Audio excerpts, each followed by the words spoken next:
So thank you for coming. I'm very pleased to be here, and thanks Ben for organizing things happen. Yeah. So it's lunchtime. So the first thing that I will need to say here is something that may change your mind about one thing. We were talking about the Black Lion Tamarin, which we call throughout the presentation as BLT. So this is not a BLT. This is a BLT. Okay? So you don't think about food while I'm presenting. So the Black Lion Tamarin is an endangered species from the São Paulo state of Brazil. It's endemic of the Atlantic forest, and it only lives in São Paulo state. If we have a look at the map of São Paulo forest cover throughout the years, we understand why the species is considered so endangered.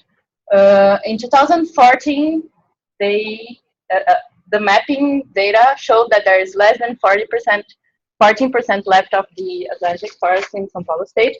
And if we think about the Black Lion Tamarin habitat, which is the inland Atlantic forest, there is less than 7%. So it's easy to understand the situation of the species. So it's a highly fragmented habitat. So this is the map of the occurrence areas of the Black Lion Tamarin. So we can see that the original area is all this area in yellow, but the current area are the areas in red. So it's a very sparse distributed species. The population is estimated in about 1,500 animals, but the main problem of this is that 80% of the population lives in only one place, which is the Morro do Diabo State Park in Pontal do Paranapanema region, which is where IPE mainly works. The rest of the populations, they are distributed in about 20 fragments throughout the distribution range. So a little bit of the history. The Black Lion Tamarin was considered extinct for 65 years until this guy, which is Adelmar Coimbra Filho. He's the father of the primatology in Brazil. So he started the main work in primatology in Brazil. Because he was working with the Golden Lion Tamarin at that time, he was informed that there was a pair of Black Lion Tamarins in a gun shop in Pontal do Paranapanema. And then he thought, okay, if there's this pair, like the taxidermized pair there, it means that they are in the wild. Otherwise, from where they would pick up those animals.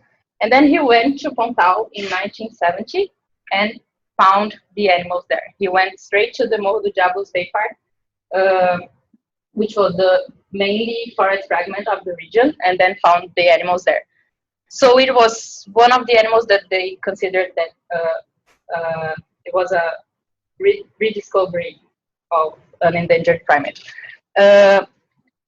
It's important to say that because there was this effort already going on with the Golden Lion Tamarin, when they found the Black Lion Tamarin, they already started thinking about its conservation. It took a while until they started a real conservation program, and the main reason for that is that in 1983, in the end of 1983, Coimbra was informed that they were going to build a hydroelectric plant of Rosana in Pontal do Paranapanema region, and this would flood 10% of the area where the Black Lion Tamarin, the main population of the Black Lion Tamarin lives, which is the Morro do Diabo State Park. And immediately he went to Pontal with Claudio, and then to see what was really going on there.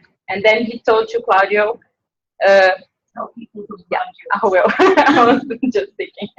And then he thought, okay, Claudio, now you take care of this situation. And then from this time on, Claudio started the program. So this is Claudio Padua and Susana Padua. They are former students from the University of Florida.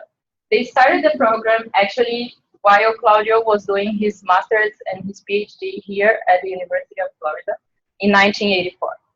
So when he got into this situation, he was already studying biology. He's actually he's actually a businessman. And then when he was 30 years old, he decided that he wanted to change his life and go into something that would really make him happy. And then he started studying biology, and then with this whole situation, he decided that the black lion tamarin would be the species that he would focus his work from that time on. So he came in 1984 to the University of Florida, and it was the time where the conservation biology was rising. So he was here at this time and could be in touch with all of these things. Yes, these thoughts that were like borbulhando. Bubbling up at that time. So it was really good because he could brought all this knowledge back to Brazil while he was developing the project. So then he started the project. Talking about the main strategies that we use for the project, I'll be very brief on this. So if you have questions, we can go into further details later. So the project started with field research, which is actually the basis of the project until today. We developed studies in ecology and behavior.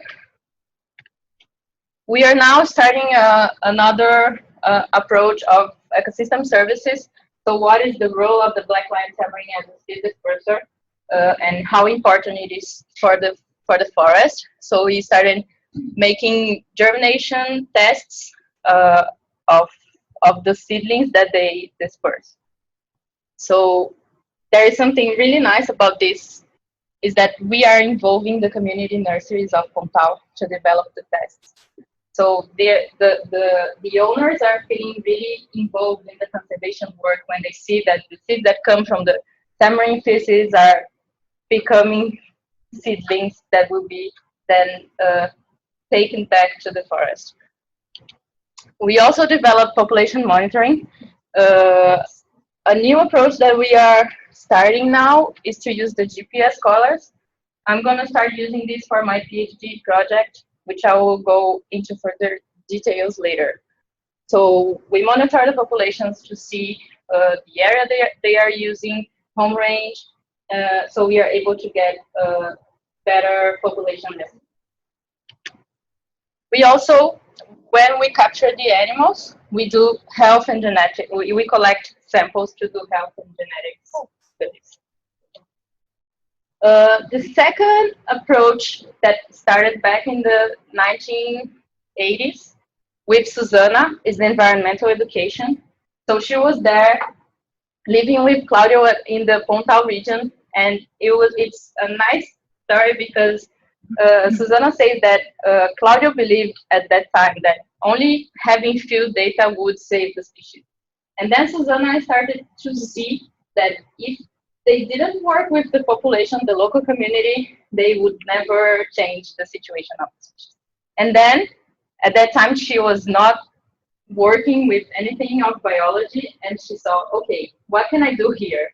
I'm already living here, so let's do something. And then she started the environmental education program.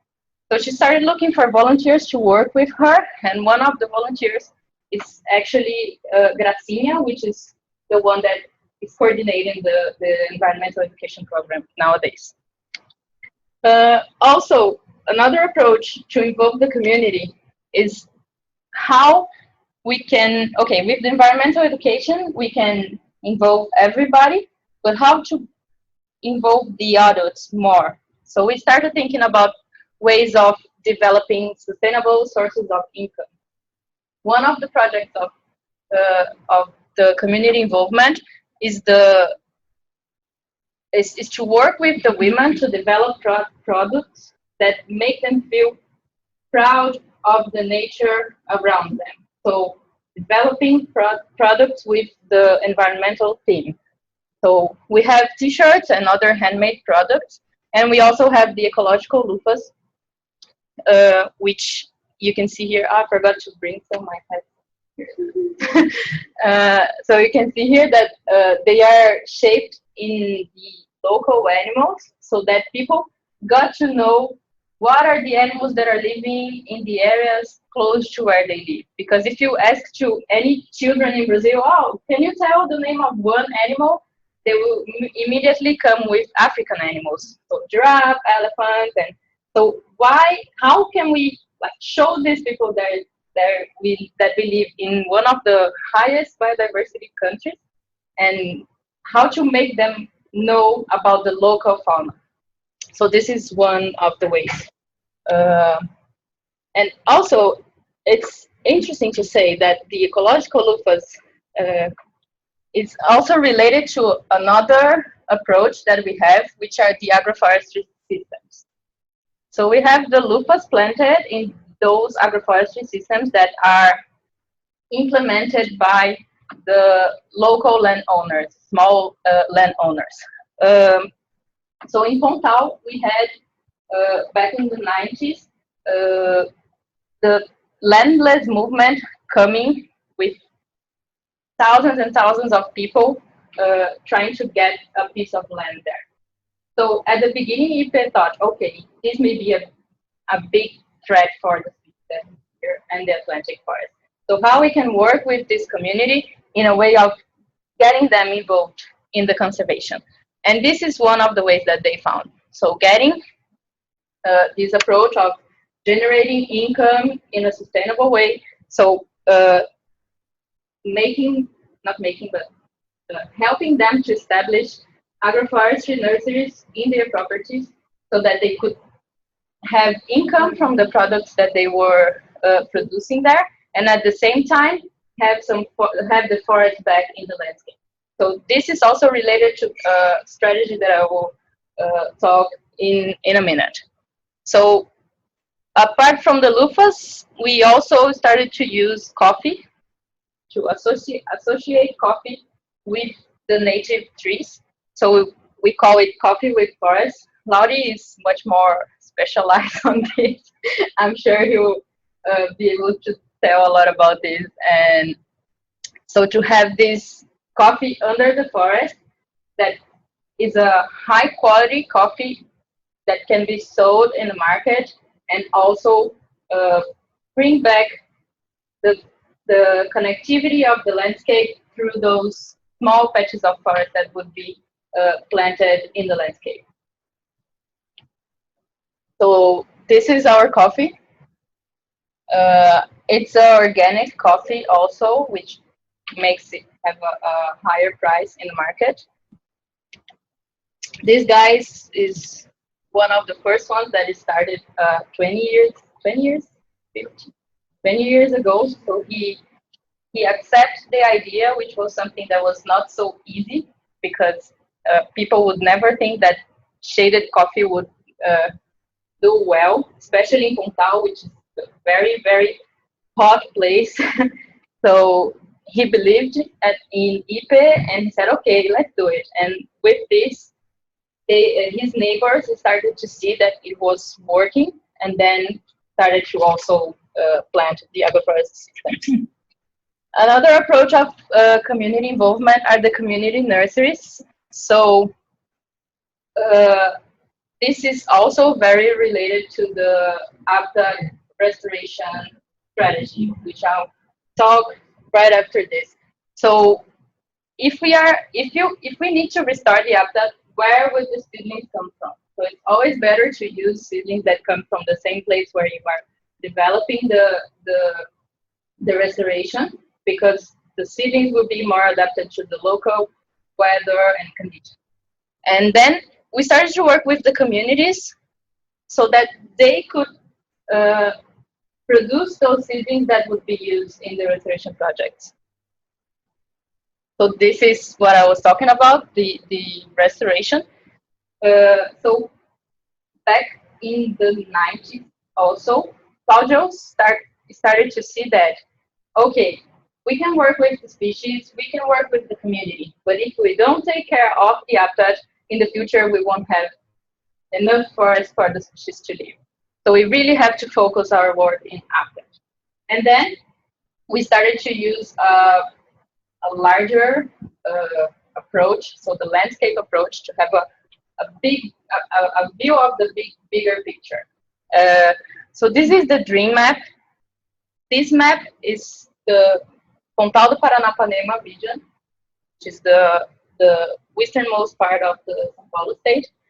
And what we did was to map all the fragments that were left there, and also the land use of the region. And then, using this map, we would establish what are the priority areas for protection and restoration. And how would it do this? We would base our map in the Brazilian Forest Code. So we would, the Brazilian Forest Code says that 20% of the property in the Atlantic forest had to be a legal reserve of the property. So if you don't have this area as a forest area, you have to restore it. So based on this, we would map where are the riparian zones, which are obligated by law to be restored, where are the forest remnants, and also the other thing that we decided to map is the property boundaries. Why? Because one of the most expensive things for restoration is to establish the fencing. So the fencing is very expensive. So if we place these forest corridors as a way of establishing natural fences, we would make it cheaper to restore, and would also be able to put together the 20% of one property and then 20% of the other, and have larger corridors instead of placing the restoration areas randomly in the property. So using those three maps, we put them all together, and we were able to see where, like in red, where are the main areas to be restored in a way that we can connect the landscape, establishing those forest corridors. Yeah. he's the responsible for all of this. So using this map, we started in 2002 to actually plant those corridors. And in 2012, we just finished one of those corridors, which is 700 hectares of forest restored. It's 1.4 million trees that connect the two main protected areas in the Pontal do Paranapanema, which is the Morro do Diabo State Park and the Black Lion Tamarin Ecological Station, this fragment over there. And this is the Morro do Diabo. So it's a very huge corridor, and now we are developing research that will show us how this corridor is being used by the fauna.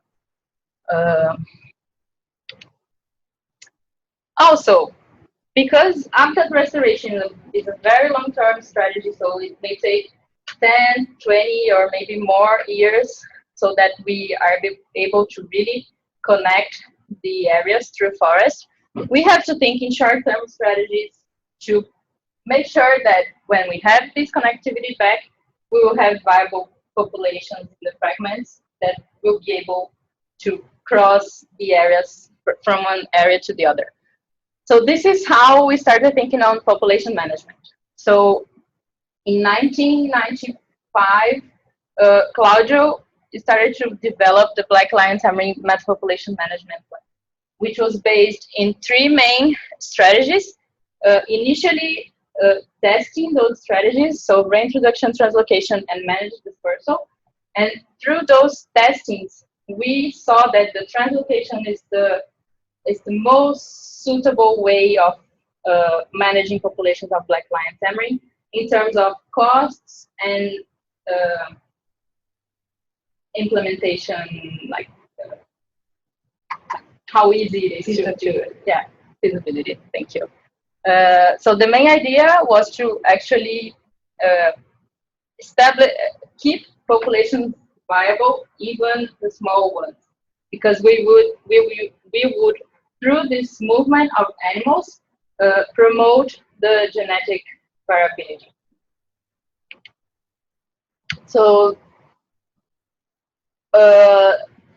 We already have developed 5 translocations of those 2 areas to a fragment that we identified as a very suitable habitat for the black lion tamarin, but it was not no within the distribution area of the species, but that no longer had black lion tamarin.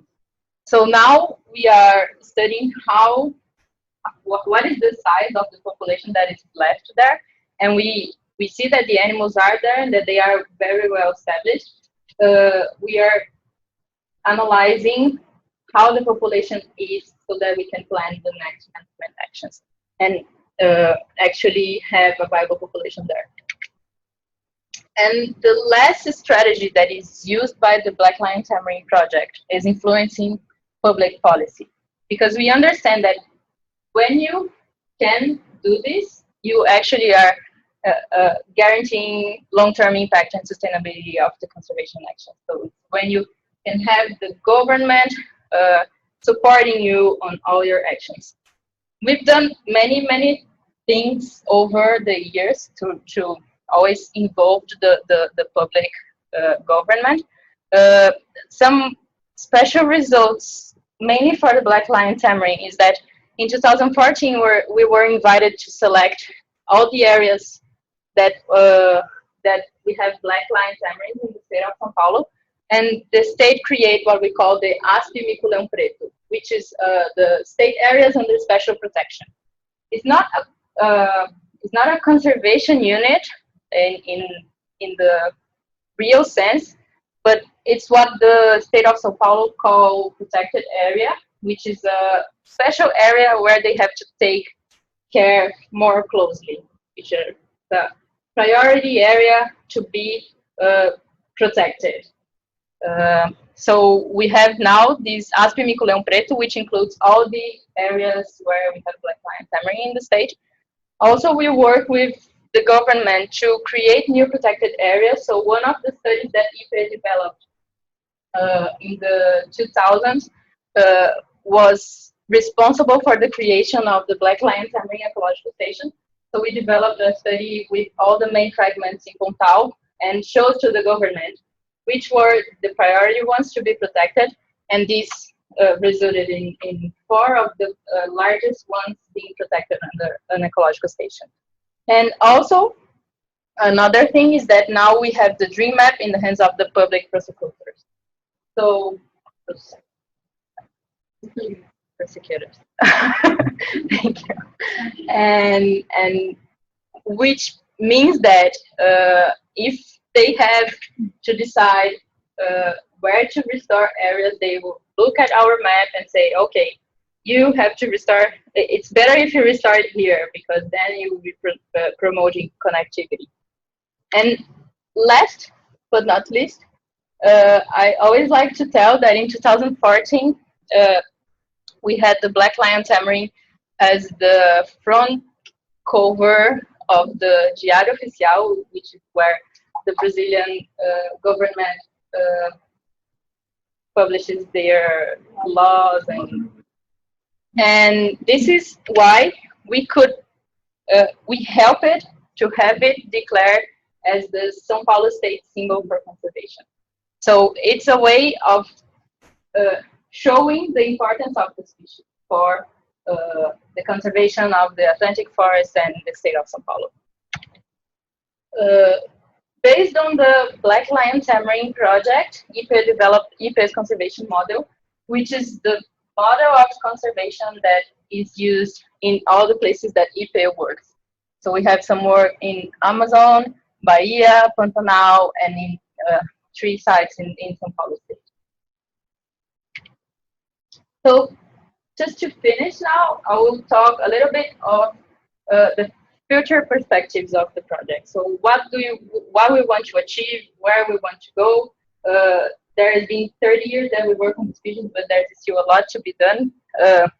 We had a improvement in the conservation status of the species, so it was a critically endangered species, and now it was upgraded to endangered, but there is still a lot to be done. So the future scenario that we want is of more self-sustaining and viable populations of the Black Lion Tamarins, living in a wider connected and preserved habitat, protected habitat, and having the communities involved in species conservation.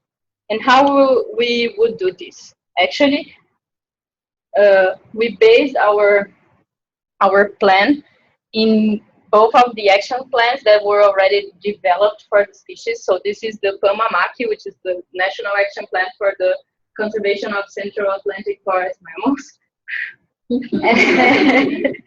And this is an action plan that was developed by the federal government with many partners. And in this action plan, it involves 27 species of mammals of the Atlantic forest, mainly from Bahia to Paraná, the Central Atlantic forest. We were there to develop this, so of course the specialists on the species that are involved, they were there to tell what are the priority actions. So it's a really well thought plan. And also this one, which is an action plan that was developed through a PHBA workshop. This one is from 2005, which is when the last workshop took place. But there are some actions here that was still not completed. So this is why we use both of them to think what are our next steps. So now we have a 5-year action plan. Loris, you might say something. Not so new, but organized. So we will keep doing the main strategies that we still do. So base everything we do in field research. So this is actually what I'm developing now for my PhD project that I want to start as soon as I go back to Brazil in October. I'm not going back in October, but I'm starting the PhD in October. So to capture groups throughout the distribution range of the species. So I want to capture 6 groups and monitor them for 2 years.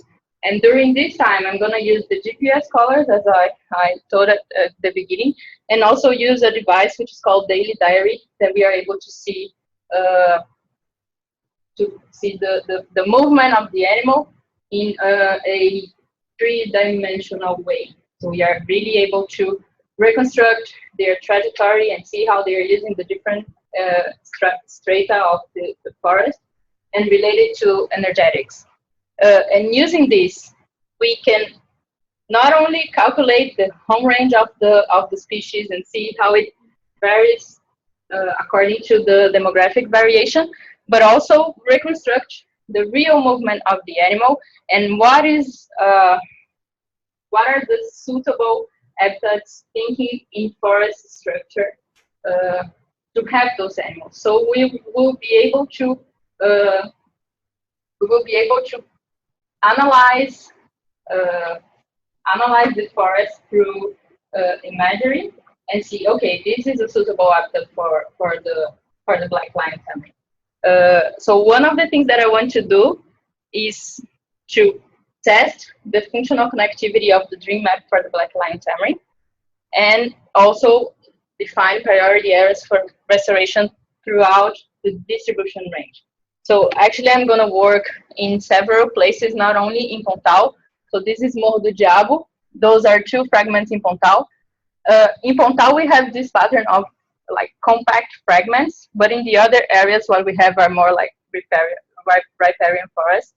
So the idea is to see how they react to those different kinds of forests, and how we can restore the areas to really develop viable populations for them.